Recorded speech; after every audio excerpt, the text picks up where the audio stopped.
रिश्ते खराब होते हैं। सीओ सबका एक ही हालत है कि यहाँ का सीओ जो पटना सदर का फोन नहीं उठाता है, ऑफिस में नहीं बैठता है, मंत्री का भी फोन नहीं उठाता है, ऑफिस में बैठता ही नहीं है। जांच हो जाए, इसका पता नहीं कितना प्रॉपर्टी होगा, अरबों खरबों का। ये गैर ऑफिशियल दफ्तर चला रहा है, अवैध तरीका से काम कर रहा है, दलाल के थ्रू इसके यहाँ कागज पहुंचाइए, पैसा पेमेंट करिए, बिना लिए हुए काम नहीं हो रहा। एक नहीं अनेकों एग्जाम्पल है। अमाउंट फिक्स है, इतना अमाउंट दोगे तो आपका काम हो जाएगा। 12 बजे रात में डिस्ट्रिक्ट मजिस्ट्रेट सबका फोन उठाते हैं। भतीजा है ही है, बेटा है, मैं बेटे की तरह उसको ट्रीट करता रहा हूँ आज तक।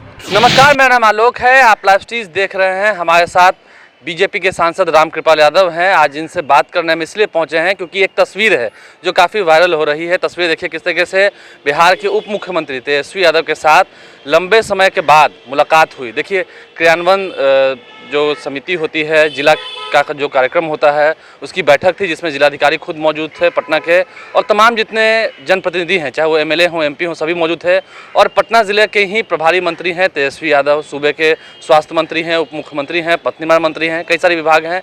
लेकिन बैठक के दौरान कई सारी शिकायतें भी हुई। सबसे पहले रामकृपाल यादव समझाना चाहते हैं, ठीक है राजनीतिक सफ़र तो आपका अलग है, वो बात अलग है, लेकिन लंबे समय के बाद मुलाकात हुई तेजस्वी यादव से, हमने देखा कि चेहरे मुस्कुरा रहे थे। मतलब जो औपचारिक बात हुई वो बढ़िया हुई। औपचारिक बात की ऑफिशियल बातचीत हुई, और औपचारिक बात तो होता ही है।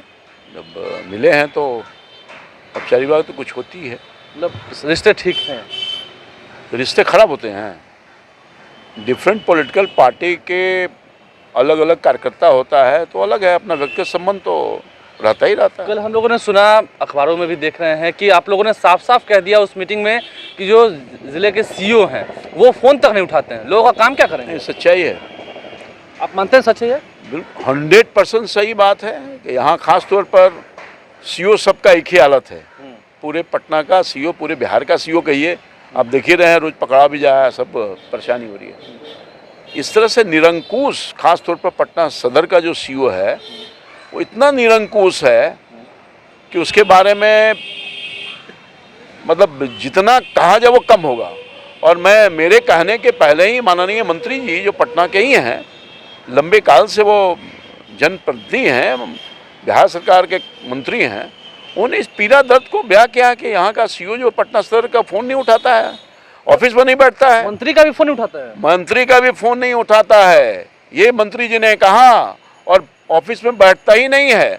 और मैंने भी कहा कि एक बार उससे बात करने के लिए साहब हमको राजस्व मंत्री का सहारा लेना पड़ा कि साहब आपके सीईओ साहब तो फ़ोन ही नहीं उठा रहे। और भ्रष्टाचार तो चरम सीमा पर है। अगर पटना सीईओ के खिलाफ जांच चल रही है, जांच हो जाए, इसका पता नहीं कितना प्रॉपर्टी होगा, अरबों खरबों का। इस समानांतर 4 जगह ऑफिस चला रहा है, सांसद मंत्री समानांतर ऑफिस चला रहा है। ये ऑफिस में नहीं बैठता अपने दफ्तर में, जो ऑफिशियल दफ्तर है, ये गैर ऑफिशियल दफ्तर चला रहा है, और न जाने कितने अवैध तरीका से काम कर रहा है। इससे अगर मुलाकात करना होगा तो इसका फिक्स ऑफिस एक नहीं 4 है। वो जो दलाल होता ना, दलाल के थ्रू इसके यहाँ कागज पहुंचाइए, पैसा पेमेंट करिए, और तब जाकर के पेमेंट करिए। अरे पैसा पेमेंट करिए, करे ना, काम नहीं होगा। पता नहीं पटना सदर इतना तो काम नहीं होगा, गरीब का काम हो ही नहीं रहा है, बिना लिए हुए काम नहीं हो रहा। एक नहीं अनेकों एग्जाम्पल है। आप कहिएगा तो मैं आदमी खड़ा कर दूंगा, एक अनेकों। तो मैं समझता हूं कि निश्चित तौर पर कल मंत्री जी ने जो अपनी पीड़ा दर्द की है, मैं धन्यवाद देना चाहता हूं मंत्री जी को। सामने उनके मंत्री ने हाँ, मंत्री जी ने कहा, मंत्री जी ने सुना, और उप मुख्यमंत्री जो कमेटी के चेयरमैन, उन्होंने सुना और गंभीरता से लिया। तो निश्चित तौर पर यह दशा सिर्फ पटना का नहीं, पूरे पटना का है। कोई सीईओ बिना पैसा लिए हुए फिक्स अमाउंट है। ये तो मैं पहले भी मीटिंग में बोल रहा, डिस्ट्रिक्ट मजिस्ट्रेट के सामने जो पिछली बैठक हुई थी, तो मैंने इन सारी चीज़ों का जिक्र उठा। भ्रष्टाचार का मामला, सीईओ तो भ्रष्टाचारी है ही है, इसके अलावा कमीशन खोरी जबरदस्त हो रही है। किसमें? आवास योजना में। कोई काम बिना पैसे का आप करा ही नहीं सकते हो। अमाउंट फिक्स है, इतना अमाउंट दोगे तो आपका काम हो जाएगा। मतलब रामकृपाल यादव जब लोगों के लिए मदद के लिए फ़ोन करते होंगे तो मतलब फ़ोन नहीं उठाते हैं? अरे एकदम नहीं फ़ोन उठाते हैं। आप पूछ लीजिएगा, माननीय मंत्री आलोक जी हैं, अब से कोई 10 दिन 15 दिन पहले मैंने फ़ोन करके उनको कहा कि आप अपने सीईओ को कहिए कम से कम फ़ोन तो उठाए, जनप्रतिनिधि का भी फोन नहीं उठा रहा, किसी आम आदमी को भी फोन उठाना मंत्री चाहिए। फोन उठा रहे हैं, सीओ फोन उठा रहे हैं। नहीं, और डिस्ट्रिक्ट मजिस्ट्रेट को धन्यवाद देना चाहते हैं कि 12 बजे रात में डिस्ट्रिक्ट मजिस्ट्रेट सबका फोन उठाते हैं, हम लोग जैसे लोगों का फोन उठाते हैं, मगर उनका सीओ, उनके नाक के नीचे रहने वाला सीओ नहीं उठाता है। और अनेक ऐसे पदाधिकारी हैं जो निरंकुश हो गए हैं। अच्छा, कल जिला अस्पतालों में जो कार्य हो रहा है उसको लेकर भी एक समीक्षा की गई थी, क्या लगता है वहाँ पर भी थोड़ी लापरवाही है? देखिए, अब मैंने कल एग्जाम्पल दिया मनेर का, खास तौर पर सारे अधिकारी बिल्कुल निरंकुश हो गए हैं। डॉक्टर जो हैं, मनेर का डॉक्टर, हमारे यहाँ दिव्यांगजनों के लिए भारत सरकार द्वारा आयोजित शिविर लगाया गया था और फिक्स डेट था, उसमें सर्टिफिकेट निर्गत भी करना था, विकलांगता सर्टिफिकेट, और सब जगह को टीम भेजना था। मैं जब वहाँ गया 3 साढ़े 3 बजे, घूमते घूमते कई प्रखंडों में लगा हुआ था, तो वहाँ ना कोई डॉक्टर था, ना उसके कोई हेड करने वाला डॉक्टर था। तो मैंने फ़ोन लगाया वहाँ के प्रभारी को, तो जिस तरह का बिहेव मेरे साथ की, मैं उसको बोल नहीं सकता। कल मैंने मीटिंग में चर्चा किया है।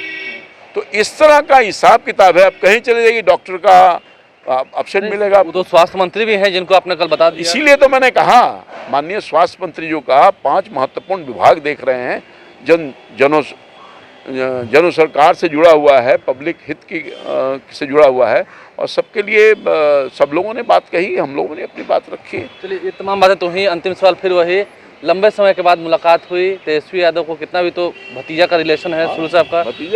भतीजा है ही है, बेटा है, मैं बेटे की तरह उसको ट्रीट करता रहा हूँ आज तक।